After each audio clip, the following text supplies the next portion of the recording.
Bonjour à tous, ici le pasteur Nathan Ferrer, c'est une joie pour moi de vous retrouver dans cette vidéo pour aborder avec vous aujourd'hui la thématique du racisme et plus particulièrement, qu'est-ce que la Bible dit vis-à-vis du racisme. Parce que le racisme est vraiment une attitude terrible qui devrait avoir non seulement aucune place dans la société dans laquelle nous vivons, mais encore moins, et je pèse le encore moins, dans le corps de Christ. Parce que nous voyons à de nombreuses reprises dans la parole de Dieu que le Seigneur nous invite à considérer, à voir l'humanité selon son regard à lui et non selon les apparences.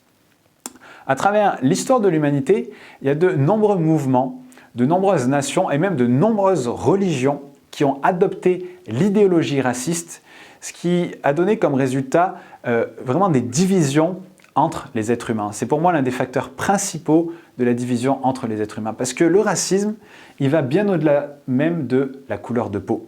Parce que qu'est-ce que le racisme? Le racisme, c'est tout simplement l'attitude qui consiste à considérer une personne selon une catégorie et non selon un individu unique. Ce qui donne parfois comme résultat des phrases du style « Ah mais lui, il a telle couleur de peau, du coup, il est comme ça. » Ou « Lui, il a telle croyance, du coup, il est comme ça. » C'est-à-dire qu'on pose des étiquettes sur les gens, on les catégorise juste selon leurs apparences. Et ça, c'est quelque chose qui est profondément erroné, profondément faux et surtout profondément inadmissible.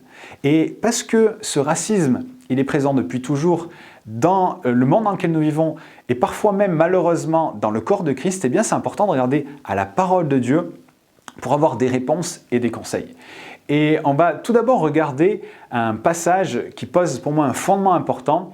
C'est le Saint-Esprit qui a révélé ça à Paul dans Actes 17 au verset 26. Il y a un fondement qui est posé où il nous dit « Dieu a fait d'un seul homme toutes les nations des hommes pour habiter sur toute la surface de la terre. » C'est-à-dire qu'on voit dans ce passage que Dieu a créé toute l'humanité à partir d'un seul couple.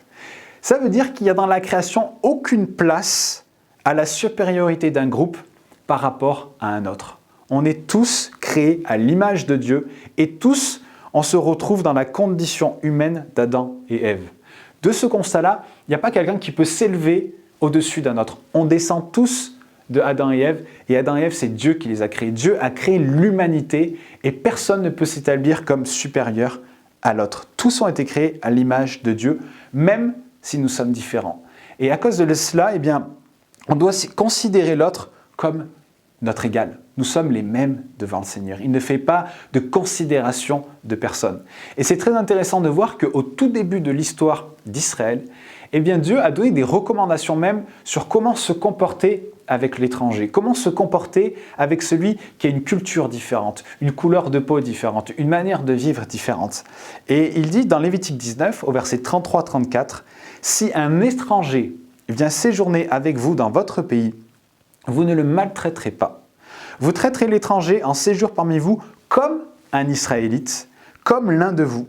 Vous l'aimerez comme vous-même, car vous avez été étranger en Égypte. Je suis l'Éternel, votre Dieu. » Donc on voit dans ce passage que l'appel du Seigneur, il est clair, c'est d'accepter, d'accueillir et aimer l'étranger comme si c'était nous-mêmes. Ce qui nous renvoie eh bien, au commandement, au deuxième commandement où il dit « Tu aimeras ton prochain comme toi-même ». Et ça, c'est quelque chose qui doit être présent dans notre manière de nous comporter avec les gens, nous comporter dans la société dans laquelle nous vivons.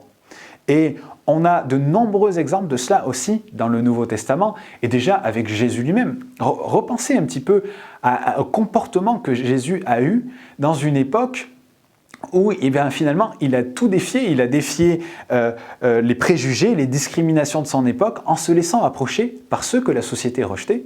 Il s'est laissé approcher par les femmes, il s'est laissé approcher par les enfants, il s'est laissé même approcher par les lépreux auxquels on mettait des clochettes aux pieds pour les entendre s'approcher de loin pour que les gens puissent s'éloigner d'eux. Eh bien, Jésus s'est approché d'eux, il a pris du temps avec eux.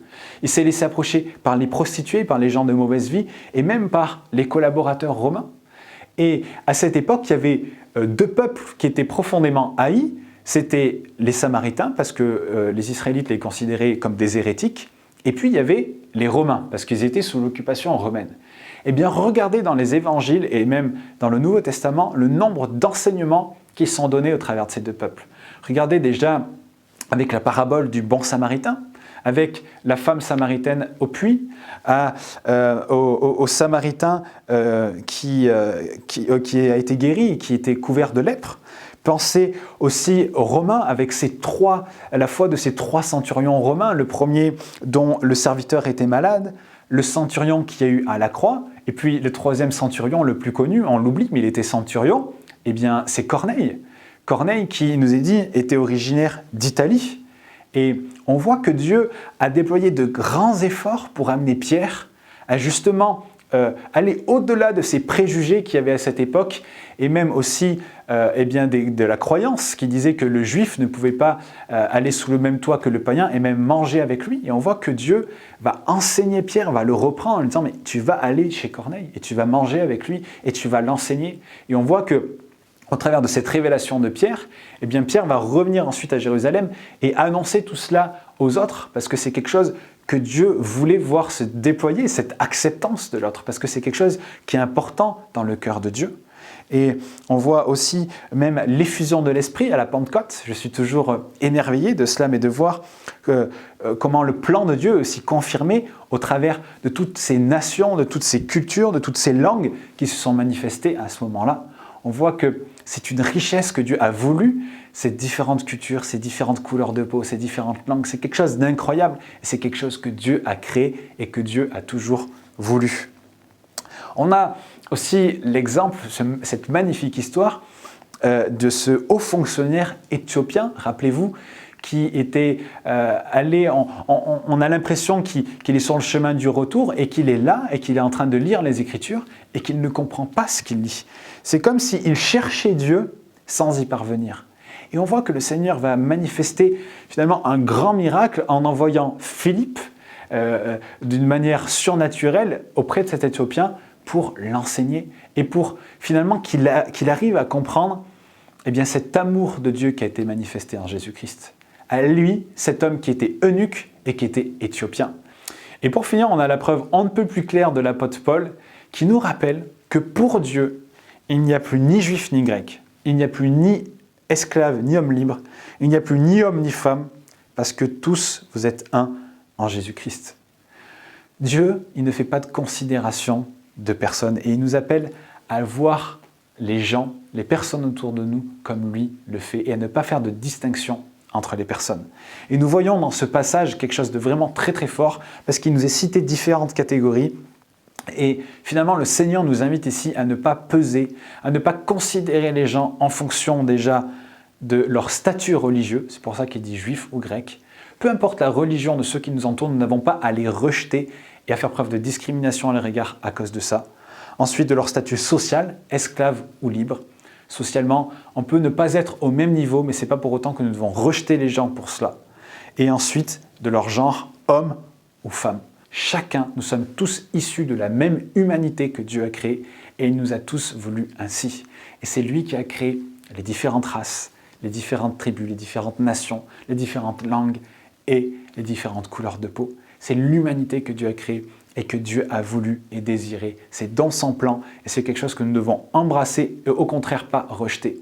Et j'aimerais vraiment réappuyer un dernier point qui est très important, c'est que le racisme, non seulement dans le monde, ne devrait pas avoir sa place, mais dans l'Église, c'est inadmissible d'avoir des gens qui ont des propos racistes et c'est quelque chose qui n'est pas tolérable et qui ne doit pas être accepté.